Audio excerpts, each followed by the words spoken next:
Welcome to Next25's webinar on constructive discussion and the voice. In the spirit of reconciliation, Next25 acknowledges the traditional custodians of country throughout Australia and their connections to land, sea, and community.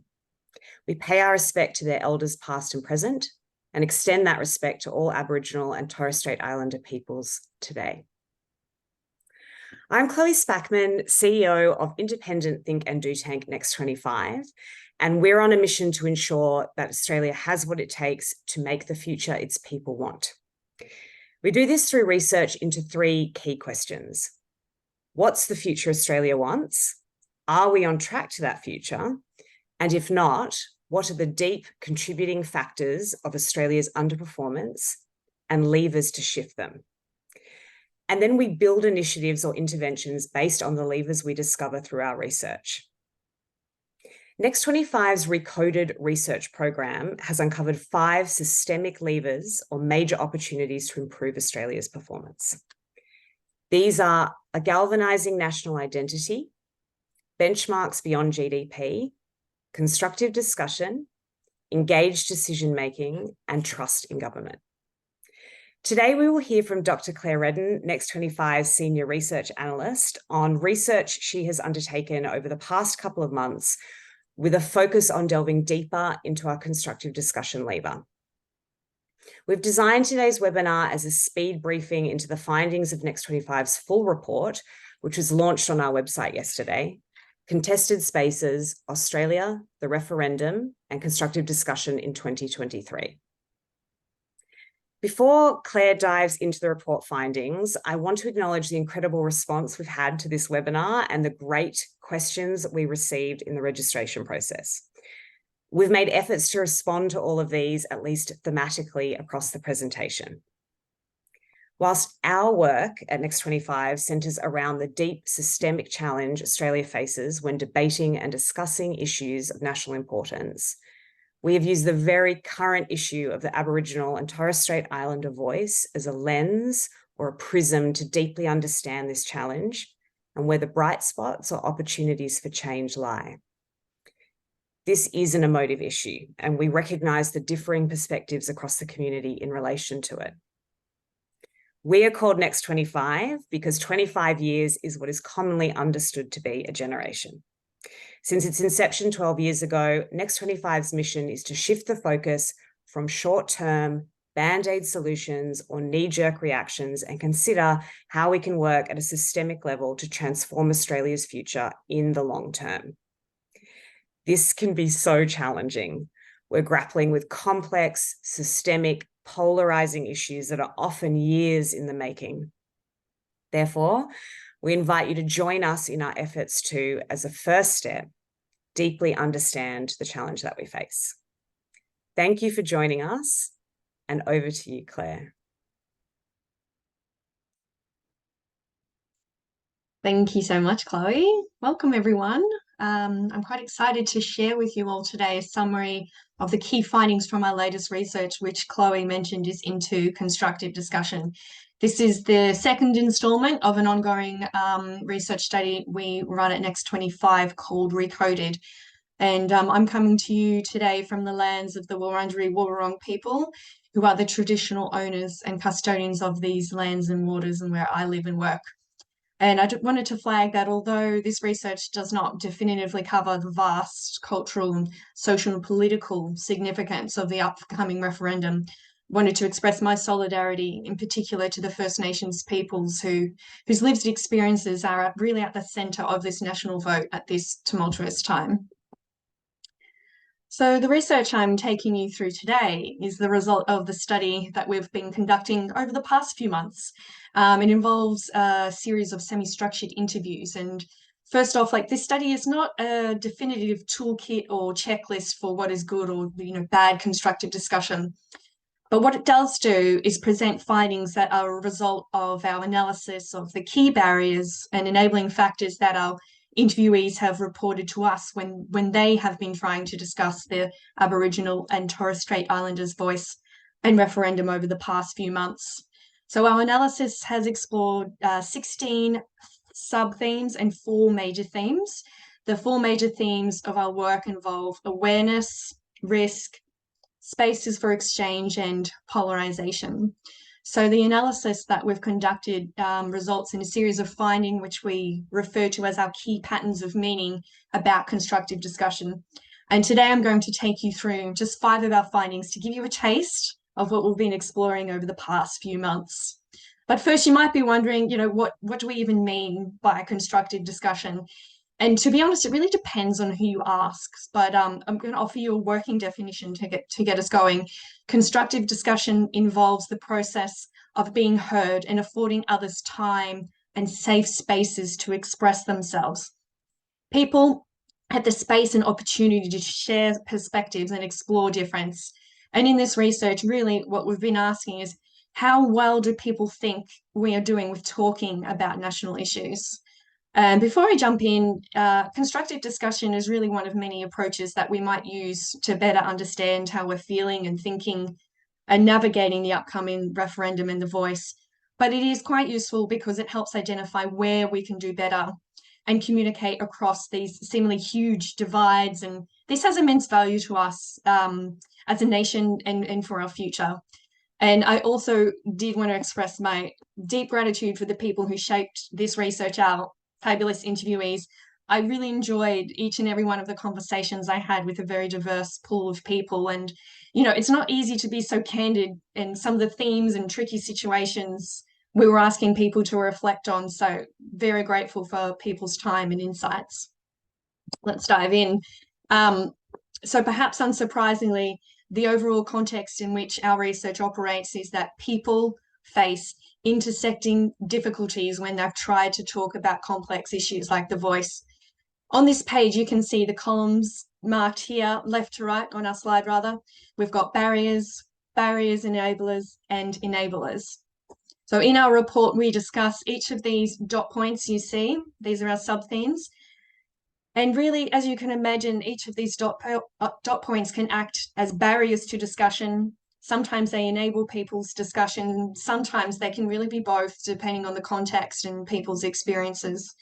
And in our longer research report available on our website, these sub-themes are listed chronologically, but I really do want you to know that each of these sub-themes are quite multifaceted and they do straddle intersecting ground.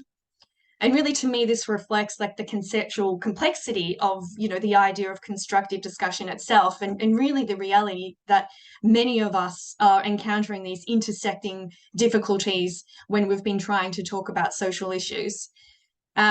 Indeed, many of our interviewees faced a combination of the barriers listed on this slide, which prevented them from having constructive discussions. So in our research, we have our sub-themes as barriers, enablers, or both, but they're based on how our interviewees have communicated their experiences to us. But know that, barriers can be flipped and become a motivating force and become enabling factors down the track. So the findings that we have today are really the key patterns of meaning about constructive discussion about the voice, and they're based on the analysis of our study's 4 key themes. As you might expect, given the number of barriers that our interviewees have described when they've been attempting to engage in conversations, a lot of these findings are sadly negative. People's experiences of risk, emotional fallout, and external factors, including the media and politics, have heavily influenced how people have been able to communicate with each other about this topic. And of course, all our findings are available to read in our wider report, but I'm going to take you through just 5 now. So what are our key learnings? First one I want to take you through today is that conversations feature low trust, bias, and disinformation. So the people that we interviewed have overwhelmingly mentioned that the public discussion surrounding the voice in the referendum have strongly, or at the very least partially, contained bias and disinformation. And like this idea that we have compromised information, it obviously misdirects people, but it also lowers people's trust in the democratic process and heightens our issue fatigue. Especially with this referendum, you may have seen it's considered like the first social media referendum. We're really less trusting of other people's, facts, and likely to assume that if someone's opinion is, different from ours, that their opinion is, flawed or incomplete. And the quote you see on the slide here is very relatable. Someone from the interview shared it with me. They were talking to a good friend about, you know, certain issues, and then like the voice, but it just explodes. You know, they say, and we don't call each other stupid, but we kind of infer you're an idiot. And these are not constructive discussions. So this focus on, you know, quality of information, as you might expect, is intimately linked to modern communications, you know, how we receive information, how we process information, which the media plays a large role. Takes us to our next finding about the media. The media fuels and reflects, and we had a number of pre-questions on this very topic. So in our research, the media is understood as both a source, but also disseminator of polarized discussion. So the media is also like this arena where there's a lot of heightened conflict and superficial coverage, but it's important to remember that this is further complicated by people's, you know, bite-sized consumption habits. So people are quite aware of this, to be honest. But, you know, throughout the research, we're less sure how to combat this impact that, you know, a lot of the mainstream media has on shaping the national agendas and people's opinion, because these practices are so widespread and so relentless. And you can see this quote on the slide here: the media is not entertaining the other idea or talking it through, what really giving it the time that it needs. But people these days don't have the time for discussion either. We're all in a hurry to tick things off our lists. So this notion of pace and time is hugely important. You know, having the time to discuss the voice, having the time in the space to talk to others about it, and having the time to, you know, explore the question, who is the author of this article or news coverage, and what are their likely motivations or agendas in publishing it. So essentially, if we, you know, we're rushing to these answers, we don't really get that depth, and that's where we start to jump to conclusions, assume knowledge, and really, when it comes to constructive discussion, like this speed is to our detriment. So the role that the media has in like perpetuating this type of discussion around the voice, where there's ongoing messages of like controversy, of division, or really to a certain degree urgency. You know, we're less than 10 days out from this referendum. This has a filter down effect with how we speak to one another, which leads us to our next finding about risk. And this is that social risk and emotional risk is powerful and contextual. There are varying forms of risk that informed most people's experiences discussing the voice. We got examples of emotional risk being quite beneficial in some ways. It connects people when they it demonstrate vulnerability to each other and forge relationships. But it can also, as many of us have experienced, have really negative impacts. Heightened emotion can shut down discussion. People get defensive, you know, flip the table, worst case. Maybe there's worse cases, to be honest, but we found that people navigate risk based on context, and they choose to engage or disengage in conversation based on their sense of safety within a given space.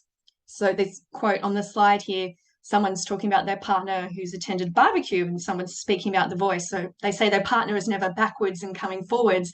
But at this moment, when someone brings up the voice at a social occasion, they just didn't want that discord in the group. They just chose not to engage at that moment in time.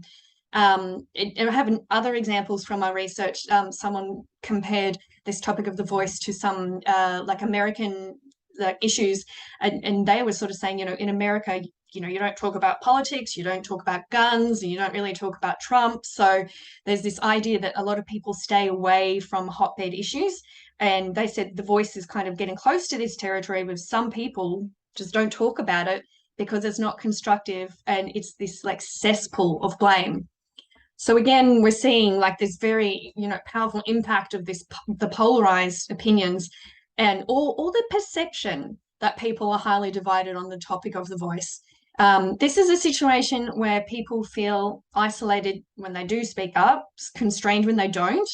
And we've got the role of emotion, which can help in some situations, but also be a liability in others. And ultimately, it leads us to know that some people just don't want to take the risk to properly consider or discuss other opinions, because it's a lot of mental load to have a truly constructive discussion. This takes us to our next finding, which is that discomfort and confrontation is necessary. a lot of these factors I've been discussing today combine to know that constructive discussions are often uncomfortable, confronting, and they can lack compromise. And to some people, this friction is really like a necessary part of democracy. But I would say in our research, far more people from the interviews agreed that the line in the sand, disrespect, and in many cases, examples of aggression is not needed for robust and constructive discussion, because it typically leads to less people having a say overall. Some people's voices, you're intimidated, or some people just like shout louder. So, but as this quote on the slide sort of says, constructive discussion doesn't really need to involve this idea of agree to disagree. And I found it interesting. I had one interviewee sort of say to me, like, is this all culminating to be a situation where are we just afraid to argue these days? Is there a genuine fear about the future that's running through the country and even globally, that we're just grappling with how to respond to things? Now, I'm going to take you through one more finding today. So ultimately, we've got a lot of intersecting barriers at play here. We've got bias, disinformation, risk, polarization, and the view that constructive discussion really can require substantial effort to, do well. And that means that there can be a lot of conversational gatekeeping. So several of our interviewees mentioned like their strong sense that the polarization in the conflict surrounding the voice in the referendum is somehow for show, and that behind the scenes there are different types of conversations happening. And sort of based on this, people were discussing their exclusion from these perceptions of constructive discussions. They find that quite frustrating and almost like a little bit like cynically amusing. But on the flip side, there were the perceptions of hope. So hope that we do have some pretty engaged people hashing it out behind closed doors to even get this far, to get to the point of having a referendum on this topic. But coming back to this notion of curation, where the public can see some things and not others, that it's really quite performative, and it shows us something very interesting. So when we think of constructive discussion, it's not really this neutral, idealized space where everyone gets an equal say. In practice, it can contain elements of withholding and like this scarcity mindset. So we've got closed networks that are subjected to gatekeeping. And, some people get to be involved in constructive discussions and others are excluded. And this was frustrating to many of our interviewees. And the result is that it makes them less likely to trust the information that's available, that they could access, and question the agendas of those who were like putting information out there about the voice in the referendum. But I would point out this is in disconnect with our democratic model, because to a degree, that's exactly what our elected representatives are there for. We sort of entrust them to do this on our behalf, but in practice, there's like a bit of unease with how this is happening in this day and age. So now, how do we fix all of it? How do we address all of this? And what needs to change? The first thing I wanted to flag was that research on complex phenomena like this pretty much is always a work in progress. And to that end, in our report, rather than recommendations, we propose a series of provocations to improve constructive discussions in everyday context. And the idea is that over time that can involve and encourage new approaches. So this guidance will also inform our future studies and work in this space and the topic of constructive discussion. So this guidance you see on the slide here, which is to model open and curious conversations, to forge connections before conclusions, practice reflexive thought, and to foster genuine exchanges and deflect divisive tactics. We see it as like an invitation for further work in this area rather than, the ultimate, fix to save constructive discussion. But I would say you can see that a lot of this guidance here is centered around emotional literacy. So it's quite a good entry point for individuals to, perhaps work on their ability to be involved in constructive discussions. And we discuss this guidance further in our report and offer more details on what we mean by certain terms there. But I do want to say this guidance here is not to the exclusion of the really substantial and most likely top-down systemic work that is needed to address many of the issues that we've uncovered and spoken about today. So really our research into constructive discussion is not aimed to be like this silver bullet, but we didn't design it in that way. But what we do have now is some really concrete examples of the patterns that come into play when people have attempted to engage in discussion about the upcoming referendum. And these patterns we can take and then we can test with regards to future issues and context. And I know that many of the pre-questions we had were in this area, what can we do about polarization? How do I respond to people who just don't care about the voice, or they just want to pick a fight, or people who, just want to be right? I'm sure we all know some of them. And I did want to flag that we tested this very notion very heavily in our research. How can we do better? What are the solutions? And some of our interviewees said you need to directly shut it down. So like, do not tolerate aggression or disinformation. Some people sort of said, no, you've just got to walk away. Others really thought it's important to correct the record and make sure that the factual information's out there. And some people say, no, you've got to focus on positive messaging and redirect the conversation rather than correcting mistruths. So and some people just don't even want to dignify like that really toxic polarized discussion with any sort of response whatsoever. And to me, these are all really valid coping strategies, and it really tells us that the key to constructive discussion is that it is situational. And to truly become better at constructively discussing things and issues, it's less about coping and more about leading, and this needs to be quite adaptive. So, for us, it's not about trying to get people to talk about things, on our terms or, using, specific lingo. But what we can do is guide and refocus conversations to really unpack what the other person, in front of you is trying to communicate, and then how you might respond to it in a way that meaningfully progresses the conversation. And look, this is easier said than done, but it is something that we can practice and work on. So to bring it all together, got one final slide for you. Our sub-themes, our findings, the guidance contained in our report, we've developed it into this diagram that communicates the key factors. And it really, in a way, conceptualizes this like ecosystem that people have to navigate when it comes to constructively discussing the voice in the referendum. And I would say in our report, you can zoom in and see all that beautiful text as well and get further detail. I'm sure you can most likely relate to some of these key themes, and you might even do a little exercise if you look into the report and reflect on your own conversations about the voice. What barriers did you face? Are there further enablers, to consider? And I just want to leave you with one more thing today, which is that consensus is not the focus of constructive discussion. Like, constructive discussion involves the process of being heard and affording others time and safe spaces to express themselves. However, we know that when issues spark strong emotional reactions from people and are perceived as contaminated by biased information, it's exceedingly difficult for people to agree on the facts, and people just get stuck or they disengage with efforts to constructively explore a topic.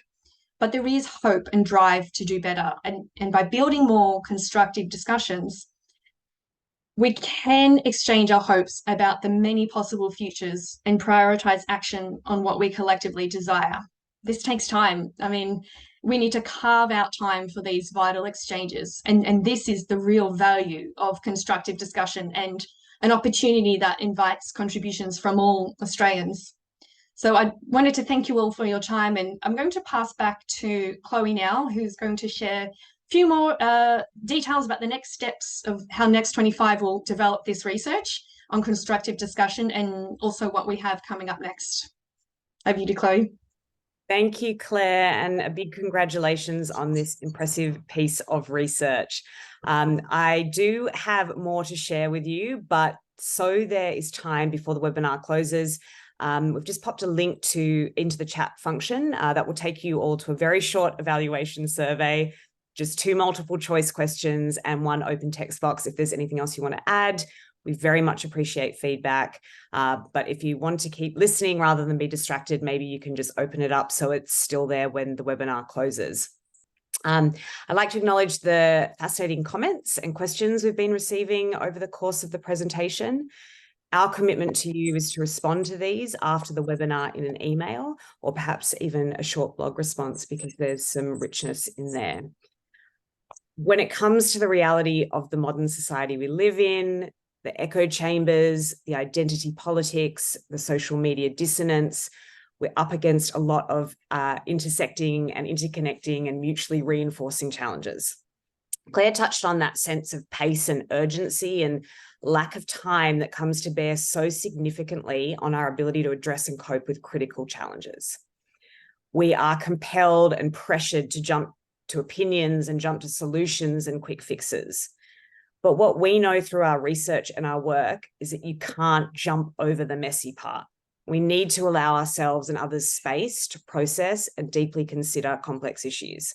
And that's exactly what this research is doing, deeply understanding the challenge and making space and time for the messy part. There is a week to go until the referendum. Of course, we're not saying that these findings or the guidance are going to improve the national conversation to the extent that we might hope for in that time. But this research also gives us important guidance on where there are opportunities for improvement and where we might concentrate our efforts in finding a lever to make transformative change. It does also offer us some immediate practical tools that anyone can utilize. So the diagram Claire shared at the end of the slides that collates all of our findings is also available to everyone on page 8 of our report on our website and in Next25 social posts. Today, we've decided to look at the challenge of having a constructive national conversation through the lens of the voice to give it real-world context. But these challenges happen on many levels, including cultural, institutional, political, relational, and personal. They exist in the same way when you're discussing many contentious issues. So we encourage you to use that diagram as a tool for exploring where your own efforts in having constructive discussion may have gone awry and what you might like to practice differently in future conversations for a better outcome. As I mentioned in my opening, Next25 uses research like this to inform action. We build initiatives or interventions to catalyse change. We've done this previously in response to the Trust in Government lever with the creation of our Leadership Initiative and our Improving Democracy, Transforming New South Wales Parliament for Women initiative. And that's where we're headed with constructive discussion, using these insights and insights from other research and activities to build an intervention. We're currently working with a team of UTS academics from their transdisciplinary school to explore if and how we hold constructive discussion in Australia through the prism of the housing issue in Sydney. The UTS team is currently testing hypotheses through empirical research involving interviews with a cross-section of stakeholders in the Sydney region. And in 2024, we'll be doing rapid testing of a few different potential levers that might emerge to gather more information and refine what our next initiative will be.